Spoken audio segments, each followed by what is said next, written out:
Genesis 29. Jacob meets Rachel.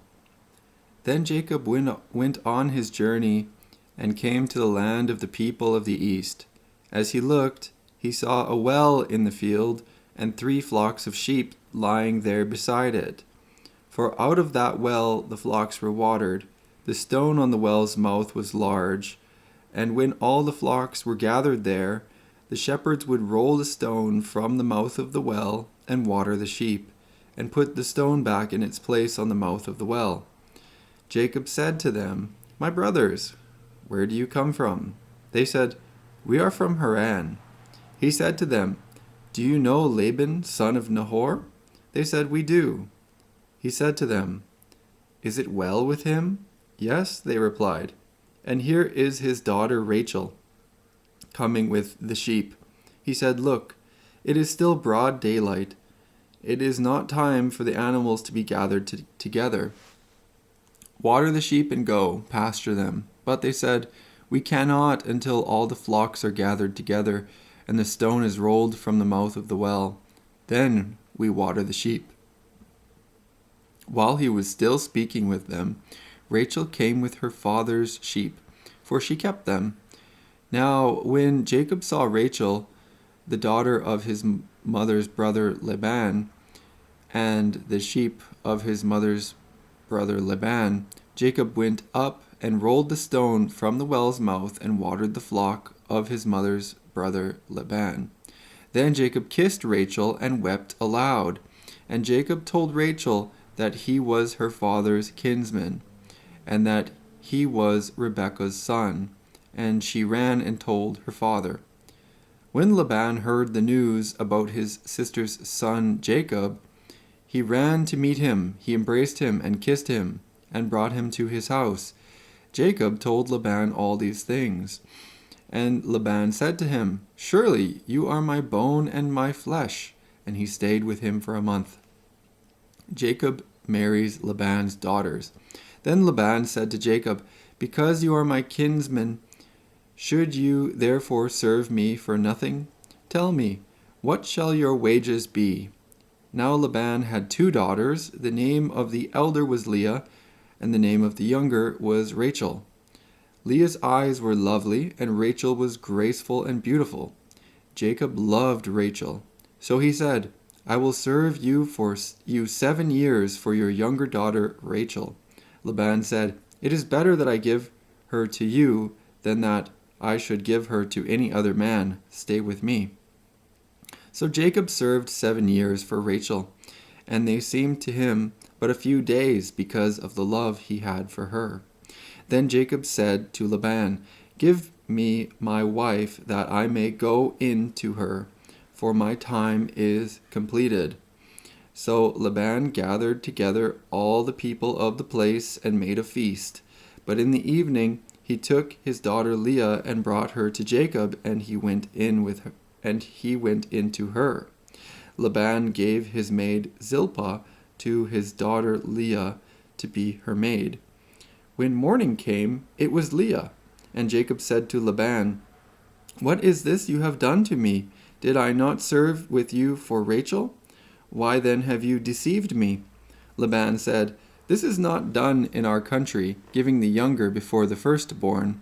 Complete the week of this one, and we will give you the other also in return for serving me for another 7 years."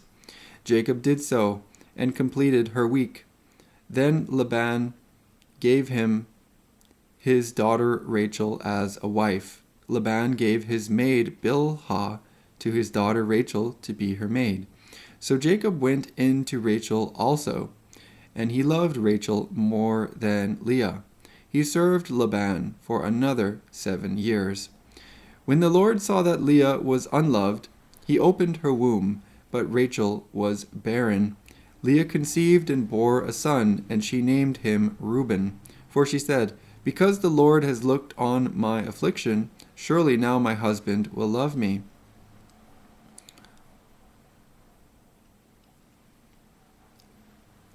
She conceived again and bore a son, and said, "Because the Lord has heard that I am hated, he has given me this son also." and she named him Simeon. Again she conceived and bore a son, and said, Now this time my husband will be joined to me, because I have borne him 3 sons. Therefore he was named Levi. She conceived again and bore a son, and said, This time I will praise the Lord. Therefore she named him Judah. Then she ceased bearing. When Rachel saw that she bore Jacob no children, she envied her sister, and she said to Jacob, Give me children, or I shall die. Jacob became very angry with Rachel and said, Am I in the place of God, who has withheld from you the fruit of the womb? Then she said, Here is my maid Bilhah. Go in to her, that she may bear upon my knees, and that I too may have children through her. So she gave him her maid Bilhah as a wife, and Jacob went in to her. And Bilhah conceived and bore Jacob a son. Then Rachel said, God has judged me, and has also heard my voice, and given me a son.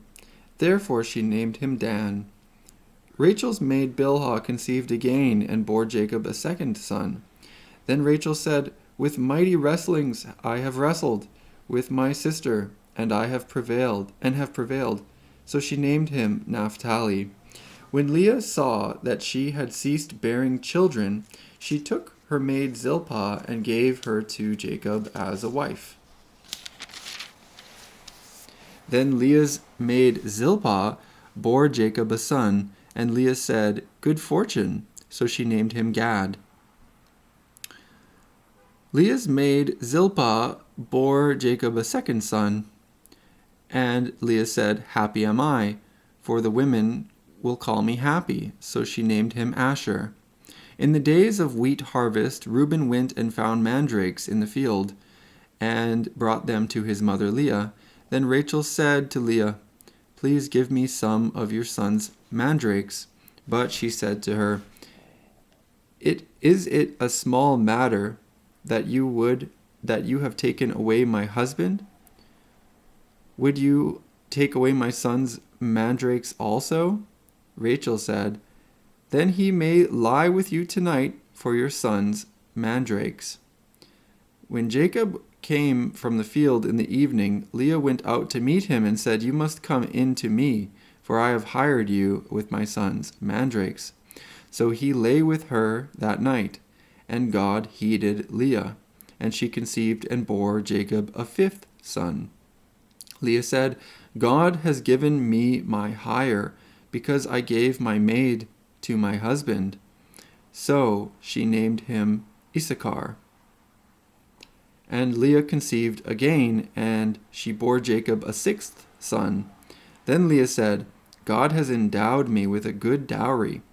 Now my husband will honor me, because I have borne him 6 sons. So she named him Zebulun. Afterwards she bore a daughter, and named her Dinah.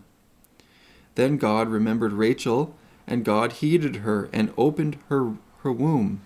She conceived and bore a son, and said, God has taken away my reproach. And she named him Joseph, saying, May the Lord add to me another son. Jacob prospers at Laban's expense. When Rachel had borne Joseph, Jacob said to Laban, Send me away, that I may go to my own home and country. Give me my wives and my children, for whom I have served you, and let me go. For you know very well the service I have given you. But Laban said to him, If you will allow me to say so, I have learned by divination that the Lord has blessed me because of you. Name your wages, and I will give them. Jacob said to him, You yourself know how I have served you, and how your cattle have fared with me. For you had little before I came, and it has increased abundantly. And the Lord has blessed you wherever I turned. But now, when shall I provide for my own household also? He said, What shall I give you? Jacob said, You shall not give me anything. If you will do this for me, I will again feed your flock and keep it. Let me pass through all your flock today, removing from it every speckled and spotted sheep and every black lamb. And the spotted and speckled among the goats and such shall be my wages. So my honesty will answer for me later, when you come to look into my wages with you.